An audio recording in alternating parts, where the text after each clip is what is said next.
Welcome back जागो दुनिया। Welcome back. बात हो रही है मुमताज़ भुट्टो साहब से। और 5 मार्च 1965 को 32 साल की उम्र में नेशनल असेंबली के आप मेंबर बने और आप और आपके कज़न जुल्फ़िकार अली भुट्टो ने एक नई सियासी पार्टी पीपल्स पार्टी पाकिस्तान ईजाद की 30 मार्च 1967। उसकी बुनियाद आपने रखी। You were one of the founding members and principal executive committee के मेंबर भी थे आप पार्टी के। उस वक्त ये पार्टी ने तहलका मचा दिया।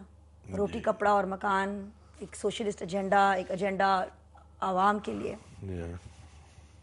आज जब आप रेट्रोस्पेक्ट में देखते हैं इस पार्टी का जो पूरा सफ़र रहा है, तो आज की पाकिस्तान पीपल्स पार्टी और जो जिस पार्टी की आपने बुनियाद रखी थी उस पीपल्स पार्टी में क्या फ़र्क है? ज़मीन आसमान का फ़र्क है जी। ये तो भुट्टो की पीपल्स पार्टी नहीं है और आजकल जो ये पार्टी चल रही है वो तो बेनज़ीर की भी नहीं है, क्योंकि अपने बाप के बाद जब वो मंजर पे आई तो फिर उसने भी अपनी पार्टी बना ली। लेकिन ये जो पार्टी है ये तो बेनज़ीर की भी नहीं है। ये इस बात से एक ये ठोस बात है जिससे ये साबित होता है कि उसके खून में ये लोग होली मना रहे हैं, लेकिन कातलों का पीछा कोई नहीं कर रहा। अच्छा, आप जेल भी बहुत बार गए, 1967 में, 77 में, एग्जाइल में भी रहे। इन चीज़ों का आपकी शख्सियत पे क्या असर हुआ? मैं तो समझता हूँ कि बहुत अच्छा असर हुआ। एक तो सब्र का सबक सीखा हमने, टॉलरेंस का सबक सीखा और यानी अपने पैर जमा के डटे हुए खड़े होने का सबक सीखा। और एक कॉलर की कॉल लेते हैं और फिर आपसे और भी बहुत सारे सवाल हैं। अस्सलाम वालेकुम जी। वालेकुम सलाम। सीमा, हाँ, सीमा बात करी। कैसी हैं आप? शुक्र अल्हम्दुलिल्लाह, आप कैसी हैं जी? आज आपने बहुत ही एक बागो बहार और बड़ी सियासी बसीरत रखने वाले शख्स को आपने अपने स्टूडियो में बुला रखा है। बेशक। अस्सलाम वालेकुम। वालेकुम सलाम। आपके साथ मेरी मुलाकात मोहनजोदाड़ो जाते हुए भी जहाज में हुई और काफी आपसे 2-3 साल पहले, आपको याद नहीं होगा, बड़ी सैर हासिल गुफ्तगू होती रही। आज मेरा सवाल सर आपसे ये है कि सर, आज की गवर्नमेंट जो है वो उसका ट्रेडमार्क बन चुका है कि पाकिस्तान को दरपेश मुख्तलिफ बहरानों के सदेबाब के लिए बैरूनी सहारा तलाश किया जाता है। इवन बेनजीर भुट्टो साहबा जो एक बहुत बड़ी सियासतदान थी, उनके भी कत्ल की तहकीकात के लिए अक़वाम मुत्तहिदा के कमीशन से तहकीकात कराना जरूरी समझा जा रहा है। आप बहैसियत भुट्टो कौम के सरबराह के, आपने अभी तक क्यों नहीं अदालत आलिया का दरवाजा खटखटाया? Thank you so much. And ji Mumtaz ji, मैंने बहुत ज़ोर से अदालत का दरवाज़ा खटखटाया है। मैंने पिटीशन दाखिल की है चीफ जस्टिस ऑफ पाकिस्तान को डायरेक्टली, और वो उसके पास पहुंच गई है, उसने उसको देखा है। अब आगे कुछ करना उनके अख्तियारात की बात है। और न सिर्फ ये, लेकिन मैंने जो ये टीम आई हुई है अक़वाम मुत्तहिदा की, जो कुछ नहीं करेगी, ये तो इस खून को डुबोने की, उसको दफन करने की इस वाक़े की हरकत है।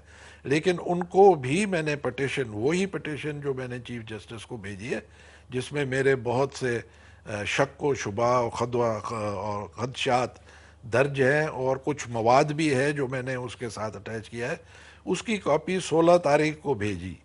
लेकिन बाद में हमने पता किया कि हमने तो एड्रेस का पता नहीं था, तो इस्लामाबाद में जो यूनाइटेड नेशंस की ऑफिस है वहाँ भेजा। पता चला कि उनके पास पहुंची है, लेकिन उन्होंने कमीशन को दी नहीं, वो रखे हुए बैठे हैं। और उन्होंने आखिर हमें कल बताया है कि हम नहीं भेज सकते, वो सिंध हाउस में हैं, आप उनको डायरेक्टली कांटेक्ट करें। तो कल टीसीएस के ज़रिए मैंने उनको भेजे हुए हैं कागजात, और ये भी कहा है कि मैं अपीयर होता हूँ आपके सामने, बशर्ते के मौसर मेरी सिक्योरिटी का वहाँ इंतज़ाम किया जाए। सिंधी नेशनल फ्रंट जो आपकी पार्टी 1989 में आपने जिसकी बुनियाद रखी थी, उसका इस वक्त सिंध में क्या पोजीशन है? बहुत अब रिस्पांस मिल रहा है। हमने बड़े धक्के खाए, मार खाई, क्योंकि यहाँ ज़ियाज दौर से लेकर जो सियासत थी उसको जानबूझ के मुकम्मल तौर पे करप्ट किया गया और लोगों के शख्सी मुफाद जो थे उनको इनकरेज किया गया। शख्सी मुफाद हासिल करने के लिए लोग हुक्मरानों के पीछे भागते रहे। लेकिन अब लोगों ने महसूस किया है कि नज़रिए और असूल के बगैर कोई मुल्क, किसी मुल्क में तरक्की नहीं मेरे ख्याल में मीर मुर्तज़ा भुट्टो और बेनज़ीर भुट्टो शहीद की शहादत के पीछे किसका हाथ है? जी, मुर्तज़ा की इन्वेस्टिगेशन तो मैंने कराई थी निगरान दौर में, जब मैं निगरान वज़ीर बना। उन्होंने तो पीपल्स पार्टी वालों ने तो केस जैसे बेनज़ीर का कर दिया है। आपके ख्याल में कौन है? आपने कहा हुआ है कि इट्स द सेम हैंड। वो पुलिस ने मारा है इसमें, तो ये तो मानी हुई बात है। लेकिन पुलिस, पीपल्स पार्टी के दौर में प्राइम मिनिस्टर के भाई को किसके ऑर्डर पे पुलिस कत्ल करेगी, ये इस बात का सवाल ढूंढना है ना। और वो जो कातिल थे पुलिस ऑफिसर, जिनको जेलों में होना चाहिए, जिनको फांसी आनी चाहिए, वो आजकल बहुत बड़े ओहदों पे फायज है, उनको प्रमोशंस मिली हैं, उनको वो मुआवजा मिला है। तो who do you think it is? I mean, कौन दे रहा है ये उनको सब कुछ? यारों का यार कौन है? बेनज़ीर भुट्टो शहीद, वो उनके आपके ख्याल में उनके कत्ल के पीछे कौन सा हाथ है? अब ये हम तो समझेंगे जो इन्वेस्टिगेशन नहीं कर रहे, जो कंप्लेंट नहीं फाइल कर रहे, उन्हीं और का अब बिल्कुल क्यों छुपा रहे हैं क्रिमिनल्स को। और दूसरी बात ये भी है कि जब किसी भी कत्ल में मुजरम सामने ना हो तो इन्वेस्टिगेशन शुरू होती है इस नुक्ते पे कि सबसे ज्यादा फायदा किसको पहुंचा, वहां से इन्वेस्टिगेशन शुरू होती है। अब आप बताएं, कोई भी बताए कि सबसे ज्यादा फायदा किसको पहुंचा है। इतने आपने सदमे देखे हैं, मतलब आपकी फैमिली में इतनी शहादतें हुई हैं, सबसे गहरा सदमा किसका रहा है? सब गहरे सदमे हैं जी, लेकिन वो जुल्फ़िकार भुट्टो को जो फांसी दी गई, वो एक मुल्क के लिए नहीं लेकिन दुनिया के लिए हादसा था। उस वक्त आप कहाँ थे? मैं उधर ही था। उनके साथ ही थे?